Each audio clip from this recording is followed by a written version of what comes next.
Yes. So, a massive welcome to you, Carol Petersen. And I have got so much information about what an accomplished human and pharmacist that you are. And I just wondered whether you would give us an introduction to you and the work that you've done before we get into this mind-blowingly incredible conversation about progesterone.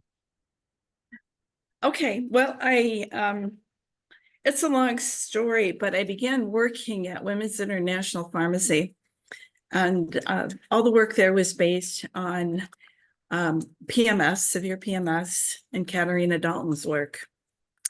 And that gave me a background that was incredible about using progesterone in very generous amounts, which we seem to have lost her research and her information. I'm just trying to bring it back. It was so successful. I can't say it was 100% successful. There's sometimes mitigating circumstances, but way too many women and even men are underusing progesterone. And when you underuse it, it can be very uncomfortable. And then women think they can't use progesterone. They're sensitive to it, but they are, most of the time, I don't know what percentage, they are simply being underdosed. And now they're afraid to take more when it's the very, very thing they need. In the case of PMDD, for example, the drug company has hijacked the whole thought of premenstrual dysphoric disorder, the mood stuff with PMS, as was described by Katarina Dalton way back when. And they've hijacked it and try to convince practitioners in women that the worst thing they can do is have progesterone. It's off the plate, and it's the very thing they need. Anyway, my career at Women's International took me to many things. I got to go to many, many conferences, just a blessing to represent Women's International Pharmacy, but it allowed me to meet many, many great practitioners and learn so much that the average person doesn't get that opportunity. So I'm so, so grateful for that.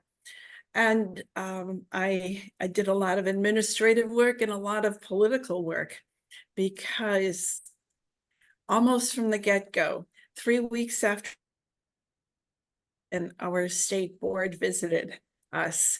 So during my whole career with Women's International Pharmacy, it was a series of legal challenges, politically motivated or profit motivated.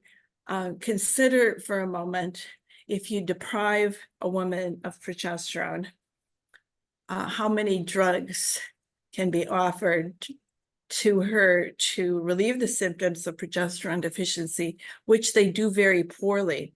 So that's one thing I'm just absolutely appalled with, that so many women have had to turn to drugs simply to exist, and their existence is not living their lives fully. So I need to make sure that practitioners and patients demand better treatment, and that they know that it's out there. And the research was done, and there's more research to support it.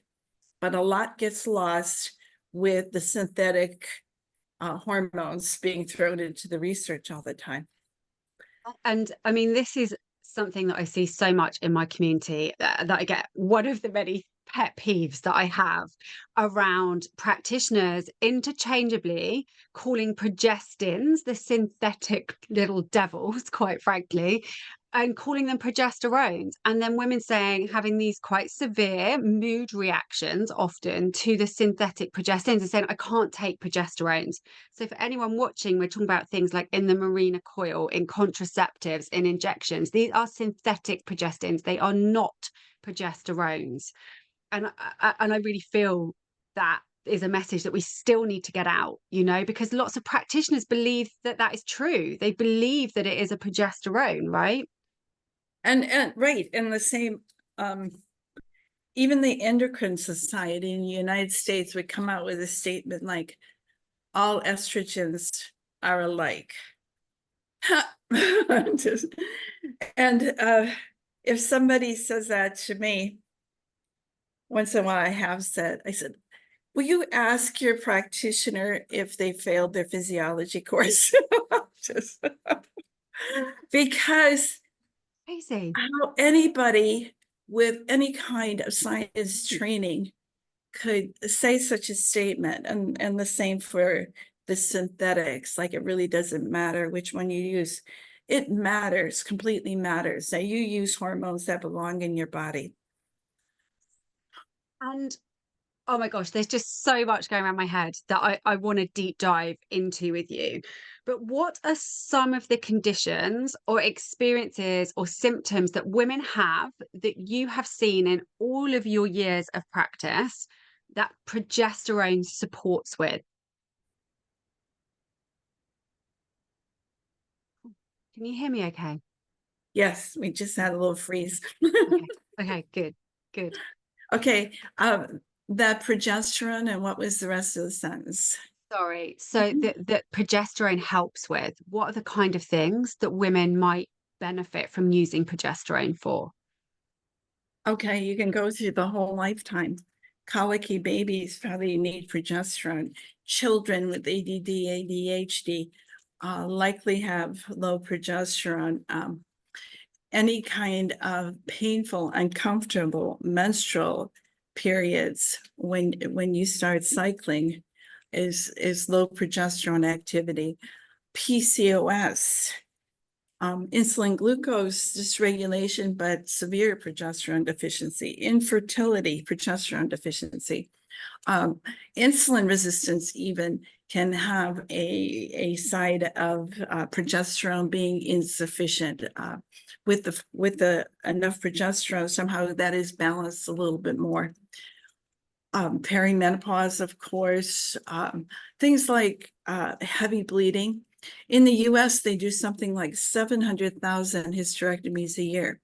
The biggest portion of that heavy bleeding um, is being offered hysterectomies. Conventional medicine lets women suffer until they can't stand the bleeding again. They're so um, lost so much blood that they're tired and their life is miserable and they have to cope with the heavy bleeding each month.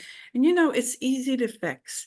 It's low progesterone in the follicular part of the cycle, uh, making sure there's enough progesterone there.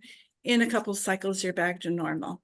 There's no reason to send women for hysterectomy. In fact, I would propose that probably almost all hysterectomies are a progesterone deficiency syndrome. And the amount of these hysterectomies is just appalling.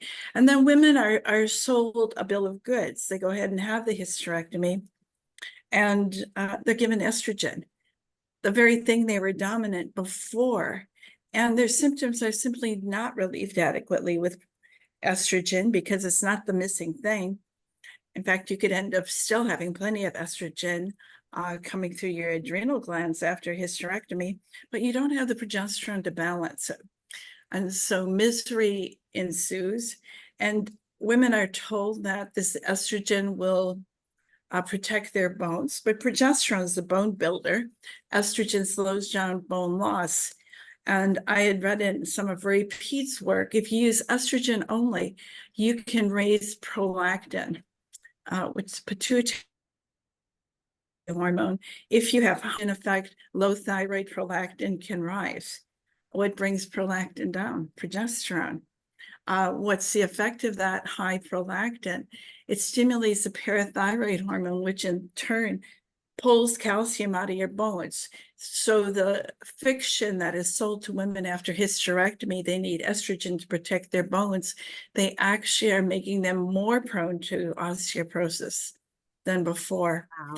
The ignorance with this is just staggering. When I see women who've had a hysterectomy and they are not on progesterone because they are repeatedly told this outdated model that you don't need progesterone, just to me is such a stark example of the lack of training and education that the majority of frontline prescribers have, because thanks to your work, Dr. Phyllis Bronson's work, I'm just obsessed with progesterone and what it does for the body. And we are denying women access to this because, quite frankly, practitioners are not taking it upon themselves to educate themselves on something that serves 50% of the population. And that really fires me up, you know, and something that you Oh, touched on. correction, 100%. Yeah, Don't for a moment think that men don't suffer from the same lack of progesterone. They do. amazing. So And it's maybe another topic for another time, but yeah. we need to be cognizant. They too are being sold hormone mimics and whatever to do what progesterone could be doing the body for them. I mean, I just literally want to talk to you all week, Carol, because my mind is just pinging. And just one thing that you said earlier that is quite relevant to a number of women in my community. I work with a lot of ADHD women to understand the impact their hormones have on their traits and their mental health. And I love that you touched on that around it in children, because I read a study recently around lower allopregnenolone levels, which for anyone watching is something that progesterone gets broken down to in the body that I'm sure we're going to cover in the rest of this conversation. But that fascinates me, this link with progesterone and ADHD, because so many of my women who have ADHD seem to have what appears to be and is called a progesterone sensitivity because of this huge impact it has on mood, like to the point of suicidal ideation.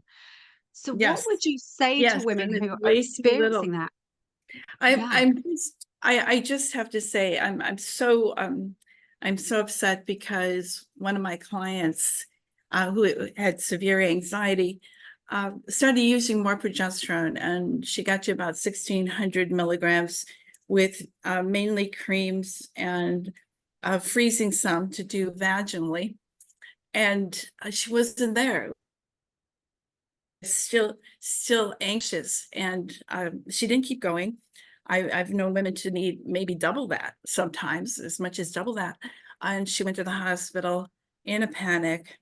At the hospital, they just gave her some fluid IV, sent her home, told her to go to a cardiologist. But this irrespective of me trying to guide her into using more progesterone, this is a common occurrence in perimenopausal women, having such anxiety and panic attacks that they think they're going to die, and they run to the emergency room.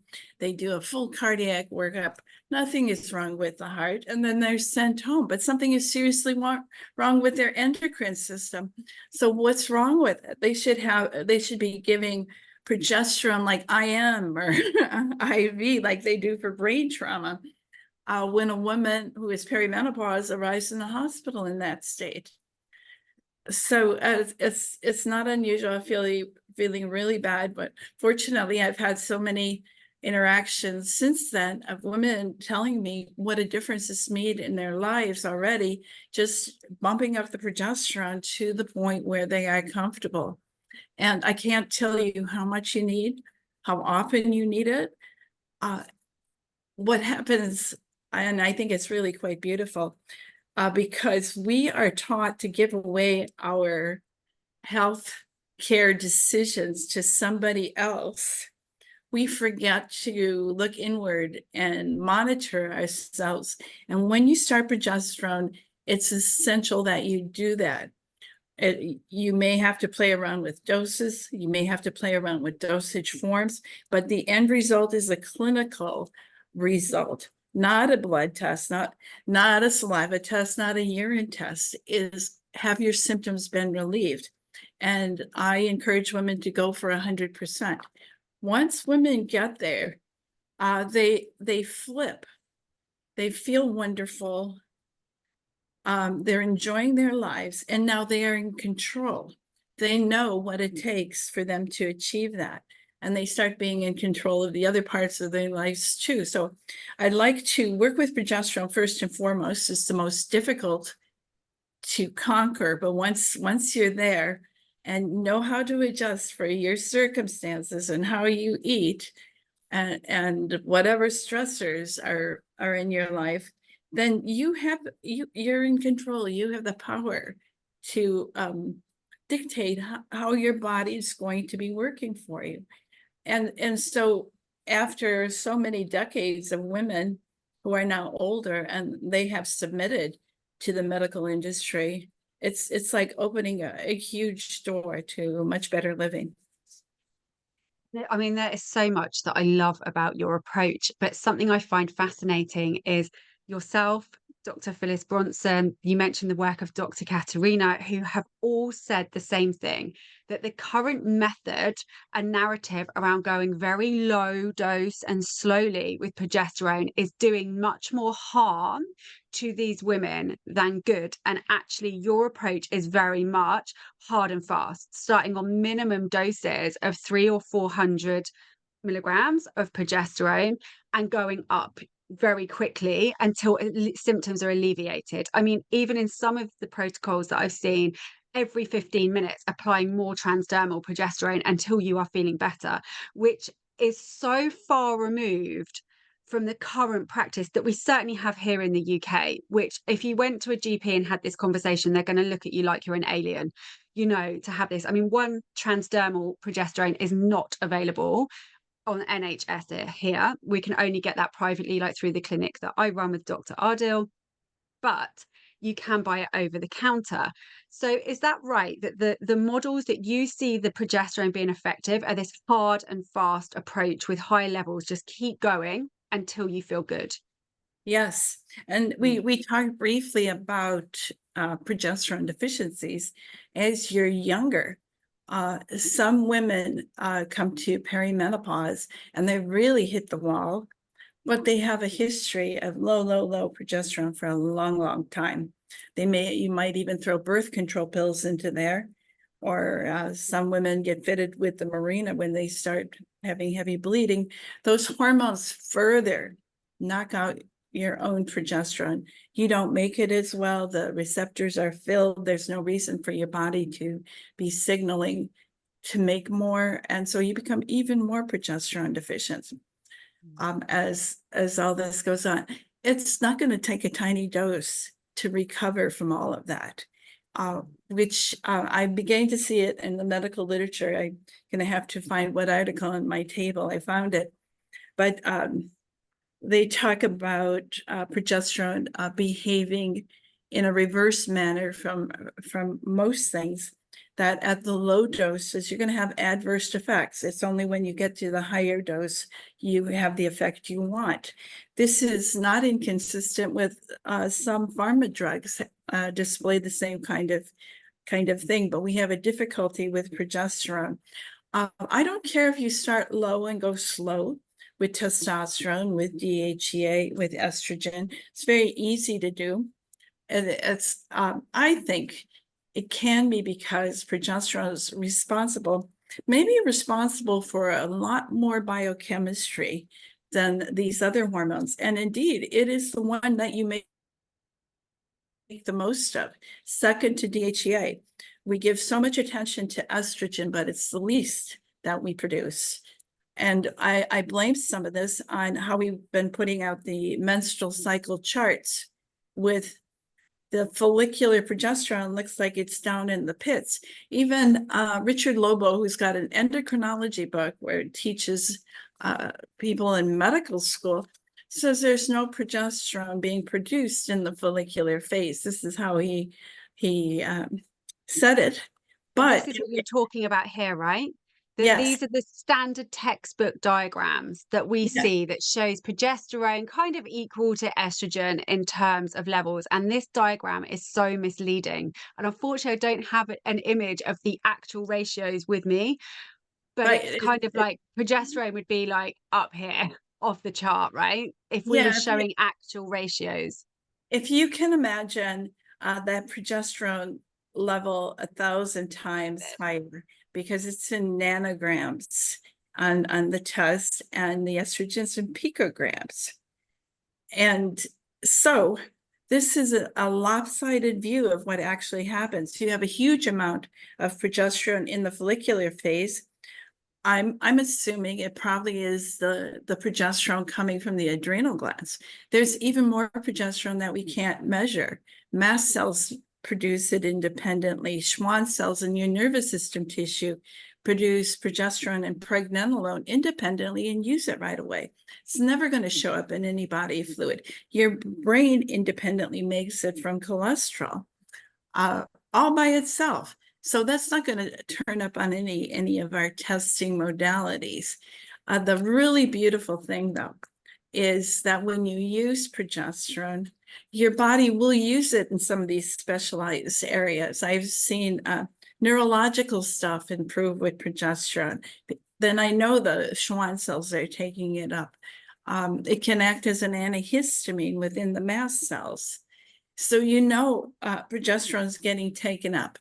There's no way that we can say a single number, no matter what test, represents your whole body's levels. Katarina Dalton had something kind of interesting. I was rereading one of her books, and I missed it the first time. She actually measured peritoneal fluid inside the body for progesterone, and found it to be 100 times that of the serum level at the same time. So what does that mean? So is that the fluid we ought to be measuring? Should we get punctured for our test all the way into the peritoneum to test the progesterone there? There's so much we don't know, but we do know that hormones are compartmentalized. This is more. We're very aware of that with estrogens. Your breast tissue, your uterus, and your ovaries have more receptors for estrogen than your muscle tissue, for example. So we know this. It's not an unknown concept. And the same thing with progesterone, except I think its multiple roles are even more. And I have a paper. We call it, what do they call it? Like genetic, something like that. So we have this concept that there's a progesterone receptor. You've got to put progesterone in there to produce the activity that you want, and that progesterone has somehow has to get into the cell, has to get into the nucleus to produce that effect on the progesterone receptors.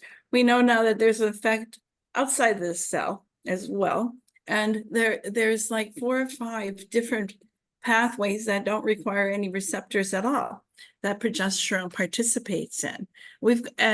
We rarely look at progesterone metabolites outside of allopregnenolone. We pay some attention to, or pregnanediol, because that's what comes out in the urine and in the biggest amounts. But we have very, very little understanding about what happens next to progesterone. Where do all the metabolites go? And it's probably even more complicated than what we know about the estrogen metabolites, which we're starting to look at more.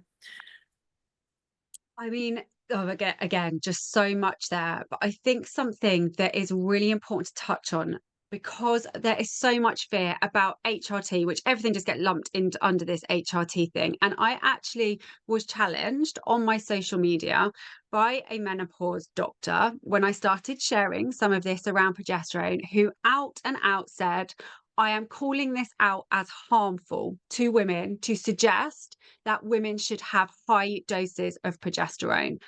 What would your response be to that? Prove it. Are there toxic levels of progesterone through HRT?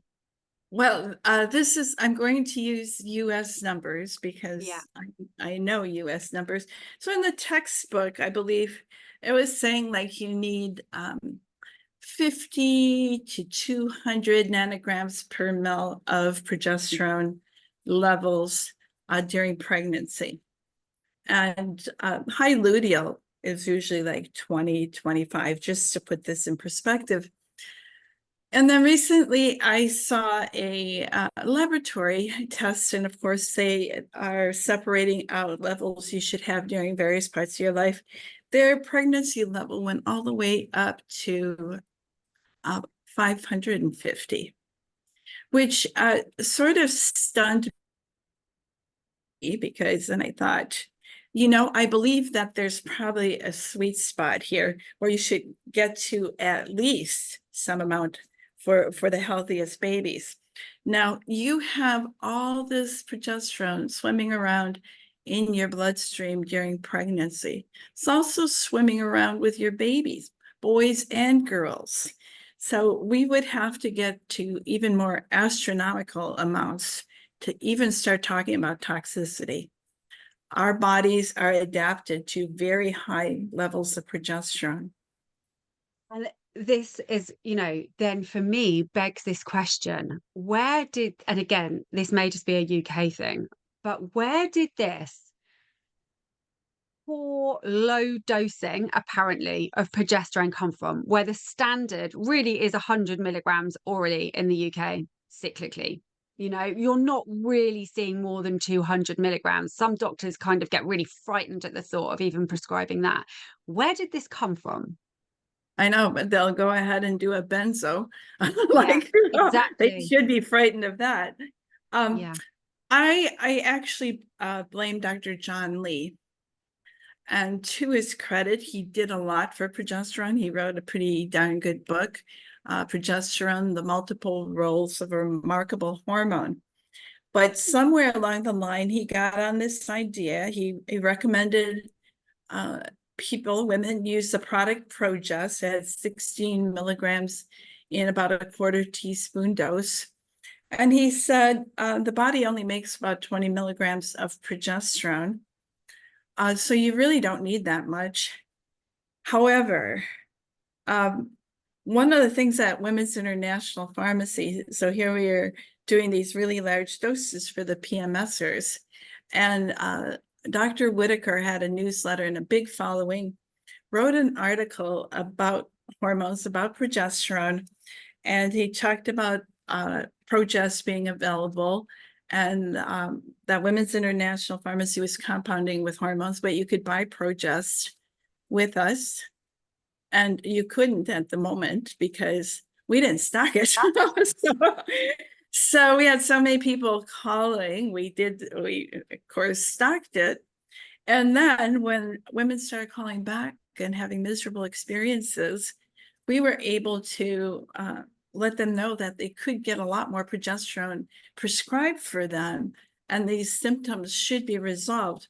Later, I heard a lecture Dr. Lee gave in New Orleans, and he goes, "Oh, I've been getting reports about women feeling uncomfortable with the Progest." He goes, "I just tell them, just keep doing it. In about 9 months, they'll be okay." And I already know that you can get rid of that in one day. Why would you wait 9 months? He also went on to embrace saliva testing. And I did a really deep dive on saliva testing and got some really good information, actually from forensic medicine, more than from the conventional medicine. And I will say saliva testing has some usefulness, particularly if you have lots of points. But saliva testing isn't even accurate enough to distinguish whether you're in follicular phase or luteal phase untreated. So there's an overlap here that's not as big as it is in the serum. So you could miss that. You'd be unable to say what's actually happening. When you use topical progesterone and topical hormones in general, it sends up the saliva test results sky high. Unless you're using a teeny tiny, and even so, the companies that test saliva have built another range, which is totally unscientific. They have their normal range, and they have treated with progesterone range up here, which they made up. It's got nothing to do with science. It has no hookup with what's going on with women clinically. So then women are subjected by these people who rely on saliva testing. So somebody who goes back to their doctor who likes to use that, looks like your saliva is fine. In fact, you even have too much while you are still miserable with not enough progesterone activity. So I am really appalled that this goes on. John Lee started it. I was once trying to do a deep dive. Where did he get this 20 milligrams from? and I couldn't find it. I emailed Ray Pete at the time. Oh, so it was Ray Pete's original research that John Lee relied on. And Dr. Pete said, oh, he goes, I don't know. Sometimes he'd make things up. I'm just like, oh no. Another thing he made up was fat storage of hormones, which I've been looking for proof of that for years. There isn't any proof. Nobody's doing fat biopsies and showing that that actually occurs. And if you do indeed have some results from progesterone and withdraw it, you're going to be symptomatic the next day. So where's your fat storage? A woman is going to know when that progesterone has left her body because she's going to feel irritable, she's going to feel anxious, her sleep is going to go.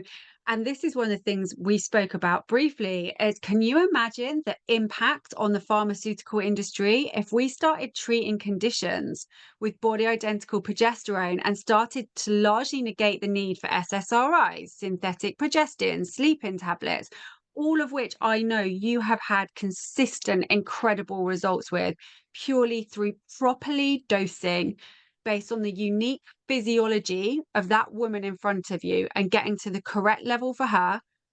You have had incredible results, right? We're talking high doses here, aren't we, compared to what we're seeing at the minute? Yeah, once while I was still at Women's International, I counted up how many milligrams one particular patient was using, 2,500. And this was a combination of capsules, suppositories, lozenges, maybe some creams, more than one thing. And it's fine. I think sometimes you ought to have various dosage forms of progesterone. You might find one thing works better. Maybe it's easier to take a capsule at bedtime for sleep. But during the day, if you're getting allopregnanolone from it during the day, you don't want to be sleepy. So maybe you want to have the sublingual, and maybe you want to have a cream or a gel. These things are all available, and you can mix and match, no problem. My bottom line is I don't really care what you use, just use it and make sure you get enough. And I love that. I mean, that really is, we have all the science, we have all your clinical experience and these other experts. We have this there, but the bottom line really is this consistent message that keep going with body identical progesterone until you feel better. That Yeah. really is the consistent message, isn't it? And I just wonder, could you break down just briefly? I know it's quite complex, but what's the difference perhaps between using transdermal progesterone over an oral progesterone? Okay, so a little bit different. Again, from my pharmacy background, you like pharmacokinetics and whatever. Okay, so cream. Let's take a cream. So cream generally is a pretty good dosage form. However, progesterone in that cream is suspended in it. There is some oil partially dissolving some of the progesterone, but then it's up to your skin oils to get the rest of it in solution. Not getting it in solution will not get it through your skin barrier. You have to have it in solution. So if you have a higher strength cream, you could maybe see white residue on your arms or legs, wherever you put it. That's not getting into your body. If you're doing that, I recommend you get some more oil on, coconut oil or some lotion you might use to give your skin more oil to get it all dissolved so you get better benefit. If you're a hypothyroid person, your skin circulation is not good. You can tell you're cold hands and feet. That impairs the absorption. Hypothyroid people don't have good skin oils either. If you have aging skin, it's harder to get the progesterone in with the cream.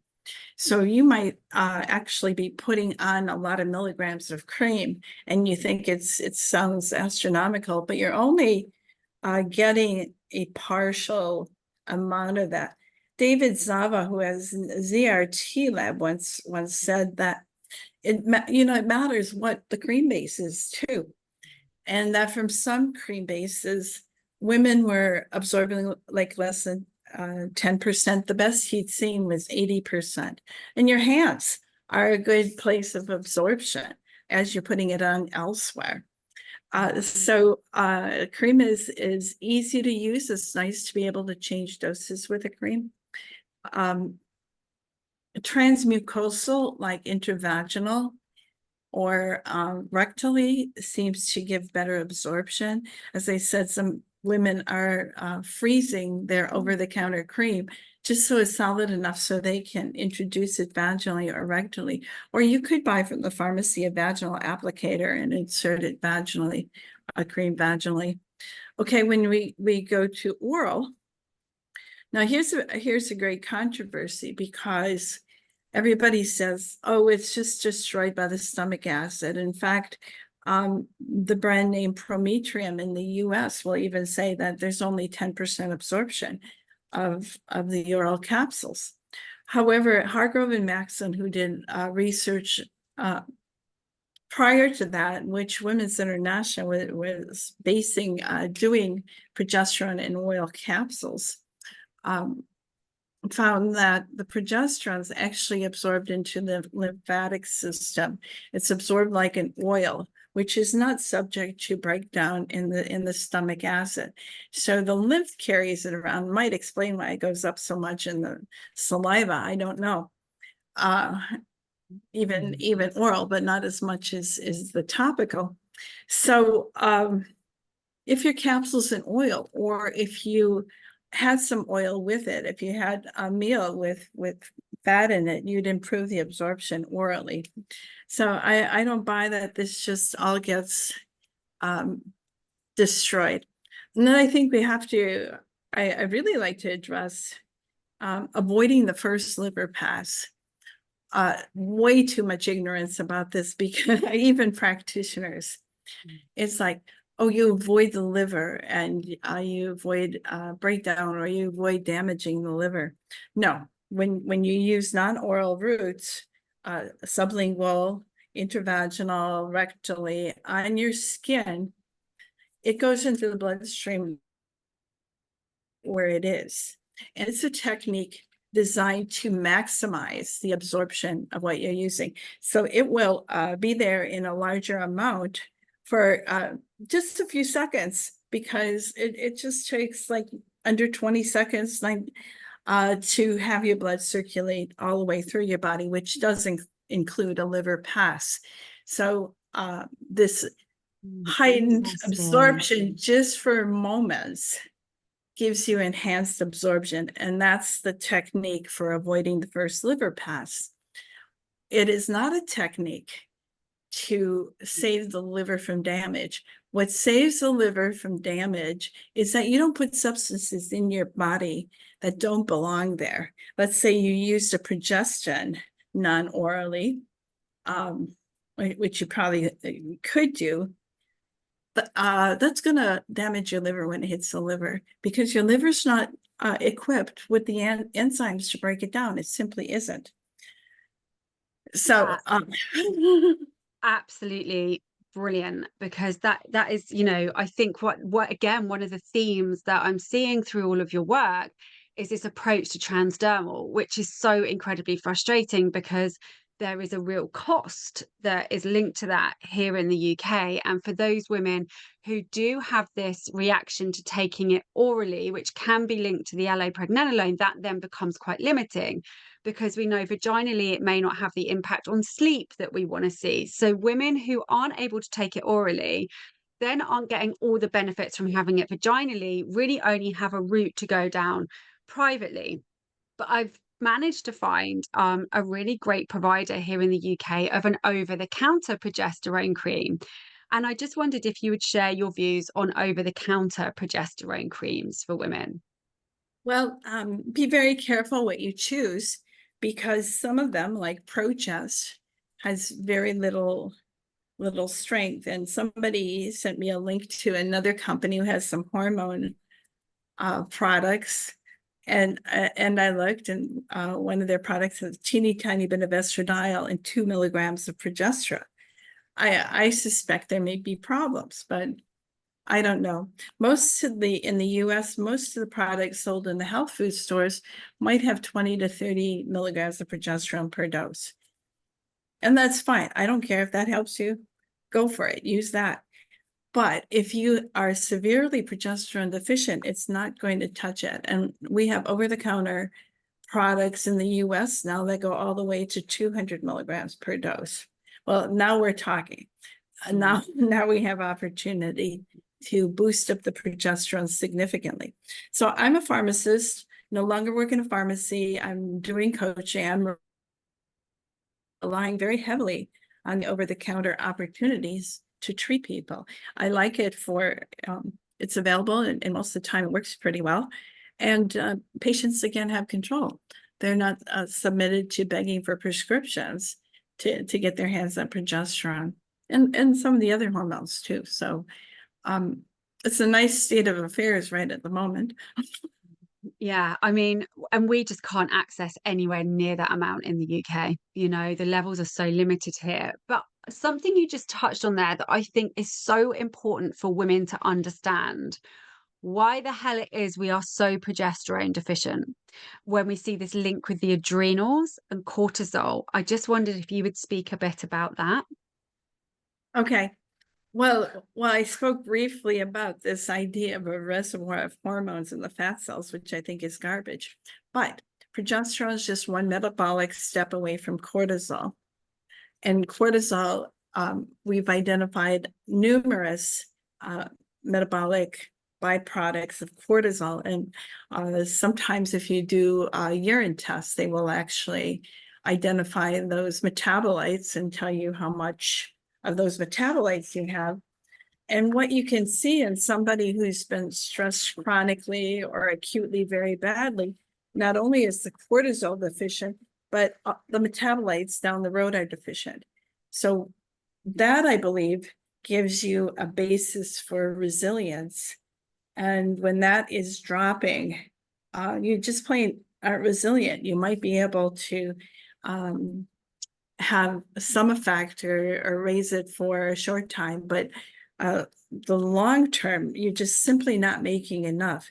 Now, progesterone, of course, the adrenal is a more dominant situation. Progesterone is made by your adrenal glands too. Like I said, in the follicular phase, that's probably where it's from. It'll just suck it over to make those cortisol derivatives able to be there. So until you fill up that reservoir of cortisol and all of its derivatives, you haven't got enough progesterone to balance estrogen. You just haven't. And so you're kind of filling up a pretty empty tank. That adrenal cortisol is much more important. It's a life-threatening situation if you're not making enough of it. And progesterone is sacrificed. So when we're looking at this picture of being possibly the most chronically stressed generation of women ever to hit perimenopause, exhausted adrenals, you know, and having that queen bee cortisol hormone having to be prioritized in terms of body production, this is then having an impact on how frequently women are ovulating and producing progesterone anyway, even in their fertile years. So we're crash landing into perimenopause in these depleted levels. So with this feeling, I would describe progesterone deficiency, just on my own experience, as this inner scratchiness. Everything just feels like a chore, even the joyous stuff, the stuff that used to be fun and good to do, just feels like a big to-do list of stuff I've just got to get through. It's scratchy.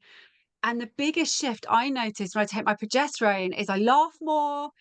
And because I'm like, oh, it's fine. None of the external stresses have changed, but my capacity to cope with it has. Right.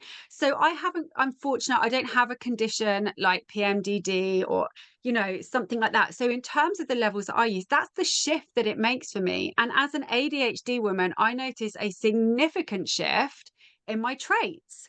You know, my traits are much more under control when I'm living my best life on progesterone. I look forward to taking it because I'm like, oh, hi guys, I'm back in the room. You know, that effect. So is this kind of this common theme that you see? That's how women respond when progesterone is right. Yes, definitely. In fact, you could say that menopause, when there are symptoms, is really adrenal pause.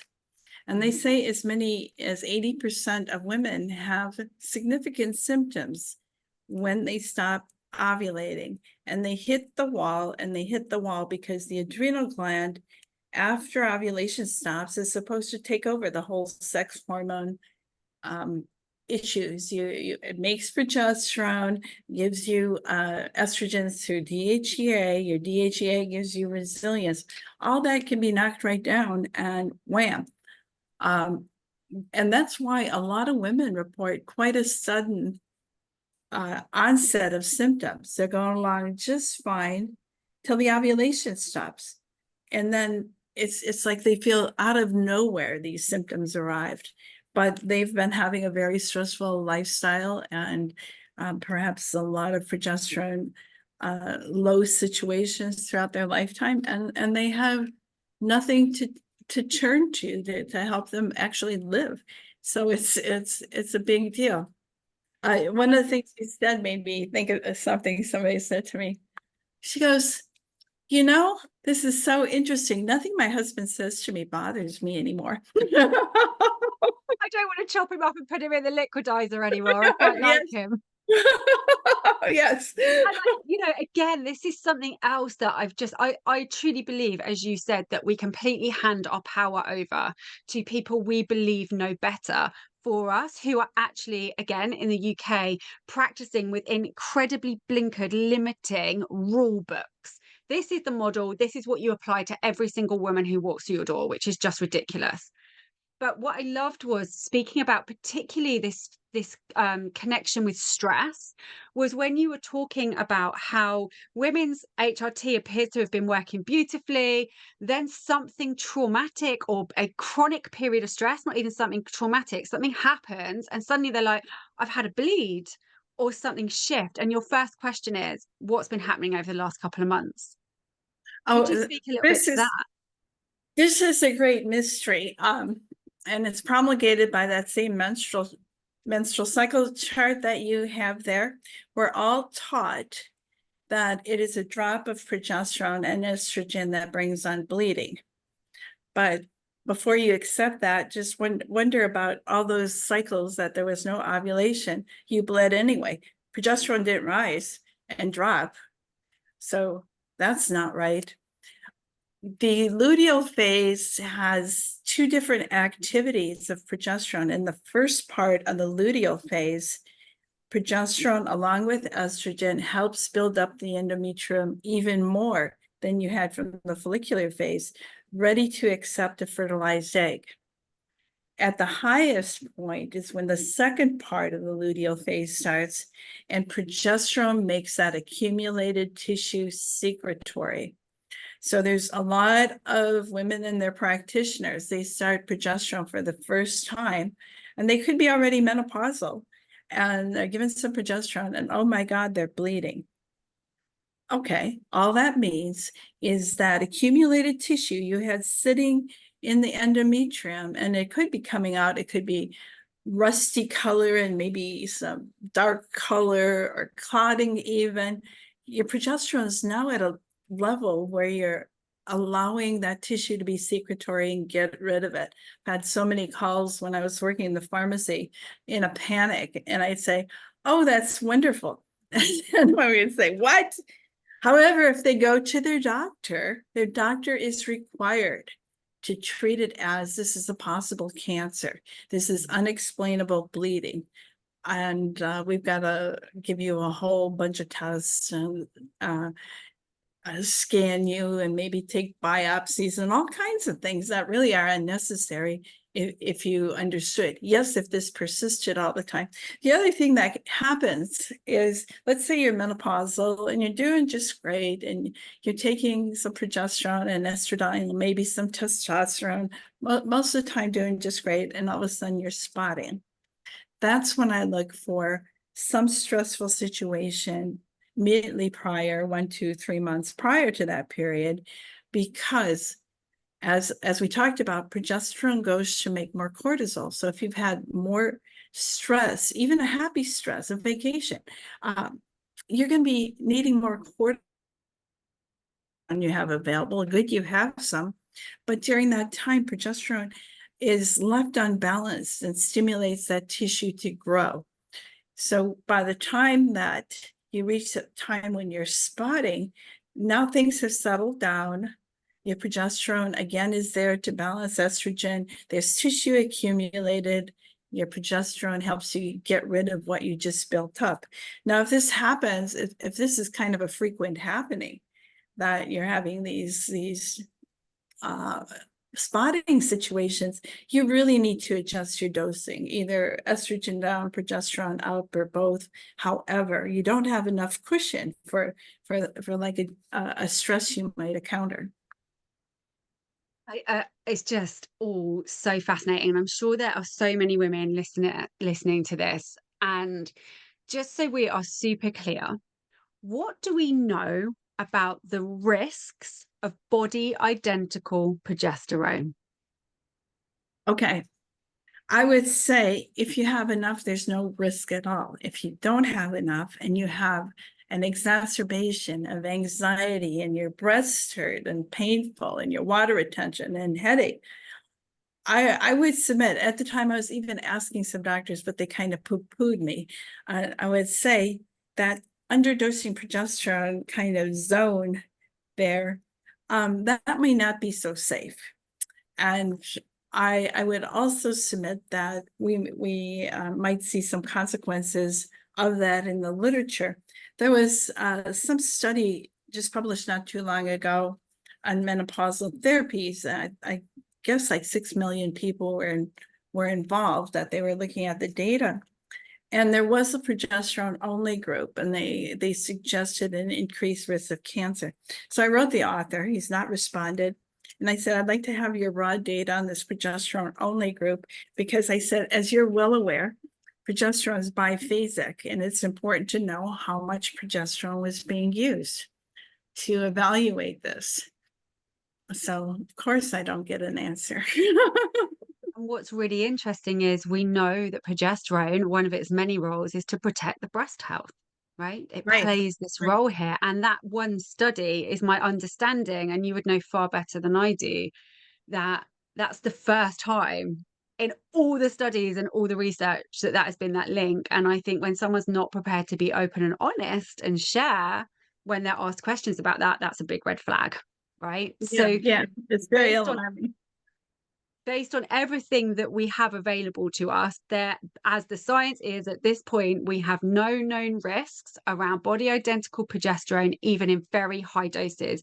All we see in the vast majority of cases is an improvement in symptoms and quality of life for women. And that Yes. is just so And powerful. it ought to be protective. So estrogen doesn't really cause cancer, but if you have a cancer already going, I believe you're just forming tumors to protect yourself from your toxicity that your body's gathered. I think we have to look at cancer in a whole different way. I saw another little Instagram, and this guy was saying, you know, it's a protection. Cancer is part of your immune system and protects you, but Mm. not the way we go about treating it. Because the first thing we do is we like to poke a hole in that tumor that your body's made to protect you from all the toxins inside the tumor. So a doctor who's doing a biopsy for you is already spreading Spreading that. the toxic cells that are inside. So that should never happen, but we do it routinely. Sure. I think, And Carol, there is so much that should never happen. I mean, I spend 50% of my life with my head in my hands in utter disbelief, as I'm sure you do. Every time a woman comes to me and tell me what she's been told and paid a lot of money for to be told, you know, we have to start changing this narrative around women's health and the crap service they receive over and over again. And that is why I cannot tell you how grateful I am to the work of you and your colleagues to be changing this narrative for women and sharing your time to help spread that word. Um, I just had two more short questions that I don't know if you can help with, that are more kind of practical questions around the use. One that has come up for me in clinic this week with two women, I thought that's really interesting, is when they've been using the cream, they have noticed that if, and it was different for both women, where the first place they put it on their body, they noticed things like side effect, like headachy, sore boobs. And then when they changed it on the body, so one woman started putting it on her bottom, instantly the symptoms went. There was this seemed to be this direct correlation between where the cream was put on her body as to how her body responded. And I could not think of why that would be. Would you have any not I, answer?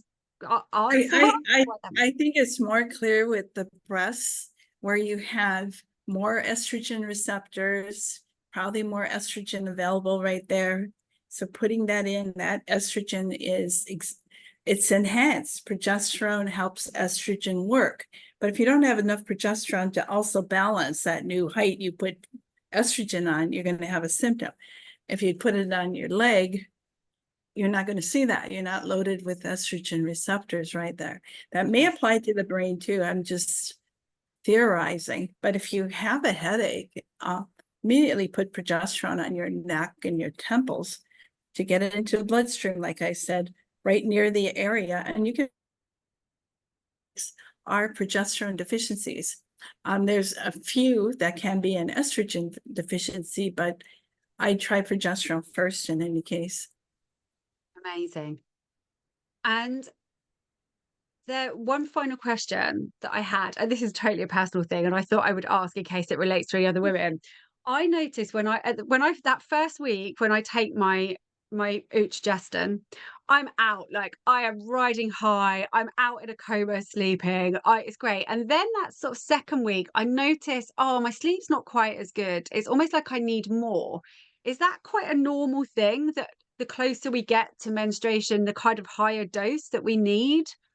Or is there something else Okay, going on? you're saying something that I have heard quite commonly, and even with women using a very low progesterone, they might get like 1 or 2 days and they say, oh, this is wonderful.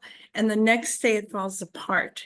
And I don't have any good explanation for it. I have, just an observation. Mm. And it may be that you're wakening up so many more pathways that really want progesterone, but you do need to go up. You need to go up as your symptoms dictate to get back to where you were. So I do see this, and it's a mystery to me. Just Question that I just don't think you'll be able to answer because I know you're just incredible at supporting women in the States. But there'll be a number of women listening to this in the UK who are like, well, maybe I'm going to try with the progesterone that I currently have and maybe try myself on 300 milligrams or 400 milligrams. Then go, oh my gosh, I found my sweet spot. And then what? Where do they then go? What can we do to support women here who are not going to get that from an NHS GP, that level? yeah, I've worked with women from Great Britain already, and they will do anything. I saw on some websites somebody's making a trip to Greece, and you don't need a prescription. They just bring everything they can. There's pharmacies in India you could tap into. There's over-the-counter products from the States. Women are doing every which way to get their progesterone over in the UK. And I think there's actually some barrier to prescribing it. Your primary care practitioners are told not to go over 200 Yeah. milligrams. Yeah. So that's a big problem. And there we have it, living in one of the most developed countries in the world, and women cannot access this incredible natural molecule that can be an absolute game changer for how they show up in this world and their health. And that pisses me off. Well Like said. that, I mean, what a note to finish on, Carol. But Yeah. that is where we are, that we have the incredible clinicians like yourself who know this truth. And now we're going to start, because the incredible work you and Phyllis are doing, I am seeing this work starting to filter down and showing, all thanks to what you are doing. And then we come between this rock and a hard place. We have the knowledge, we know what we want as an individual woman because we've empowered ourselves to be able to advocate for ourselves. And then we get told no. And then we get the resistance from practitioners who are trained in a certain way and they feel challenged in the ego to go, well, no, that's not what we do. And we'll fight it and defend it and berate it, rather than being open and curious and exploring these outcomes for women. But I do feel optimistic. I feel hopeful that quite rapidly, even in the next couple of years, we're going to see shifts. And it may still be in the private arena, but the more that expands, the more I think then the frontline other practitioners have to kind of go, wait a minute, what's happening here, and push that move. So, was there anything else you wanted to share before we close, Carol? Well, it's ironic. I really would encourage women. I get asked for, what's the scientific basis of what I say, even by practitioners. I say, go back to Dr. Katarina Dalton's original work, and she was quite the consummate scientist. Her work is solid. Go back and read some of her books, and I get a feeling she couldn't understand PMS. Luteal phase progesterone actually wasn't wasn't really low in some of these women with the worst symptoms. She was theorizing some kind of receptor resistance or some antibody someplace, which she didn't get to that point, but using a lot more progesterone worked no matter what. So it's another indication where blood tests or even many of the other testing modalities don't tell you the whole picture. The whole picture is you. And you need to trust that you're going in the right direction for you. It's like Dr. Phil in the US, how's that working for you? When you go to the doctor and they load you up in estrogen, if you've had a hysterectomy, it's not working for you. So do something else. Just This is it. This is it. And, there's this thing that I live by. If you keep doing what you've always done, you keep getting what you've always got. And your answer to your symptoms is probably not another pump of estrogen. yeah, Let's get progesterone right and see what you're left with. We yeah. know progesterone needs estrogen to work properly. It's not about getting rid of estrogen, but it's about firmly placing progesterone on her throne that she belongs to be in, and really developing our understanding around this. How can people reach out to you, Carol, if they want to connect On my with you? website, I do offer some short consults and longer ones and long-term coaching, even out of the country. You can line up your resources. I can help you. Do you know what? Thank you, thank you, thank you for being here and sharing your time with us, and just for everything that you're doing to help women and change this narrative. I really appreciate you. Thank you. Oh, and I appreciate you. Some of the things you said sound like they came out of my mouth. So Oh, sisters so across the pond. good. We need some more. We need lots of clones. People who understand what's happening. So I'm thrilled. I'm thrilled to be here. Thank you.